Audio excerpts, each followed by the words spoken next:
किती पूर्ण झाल्यात आणि कसा अल्टिमेटम दिला? हे जे गावकऱ्यांना अन्नत्याग आंदोलन जे त्याची घोषणा केली होती आणि कालपासून सुरू केलं होतं, हे आंदोलन तात्पुरतं स्थगित केलेलं आहे. त्याच्यात जे काही मागण्या आहेत त्या मागण्या त्यांनी मान्य केलेल्या आहेत आणि लवकरच 10 दिवसाच्या आत त्यावर योग्य कारवाई करण्यात येईल असा शब्द देखील दिलेला आहे.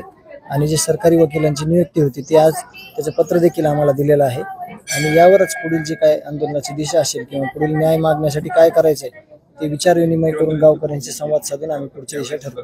आता तुम्ही जे मागण्या आहेत तुमच्या तपासाबाबतच्या ज्या शंका आहेत त्याबाबतचं निवेदन किती तारखेला देणार आहेत आणि या संदर्भात पोलिसांनी ते आम्ही 28 तारखेला देणार आहेत, जे की 28 मे पासून ते 21 डिसेंबर पर्यंत जे काही इथल्या पोलीस प्रशासनानं काही माहिती दिलेली ते आम्हाला काही माहित नाही काय दिलेली होती SP साहेबांना, परंतु आमच्याकडे बरोबर त्याच्यातली माहिती ही कागदोपत्री आहे, त्याच्यातले काही CCTV आहेत.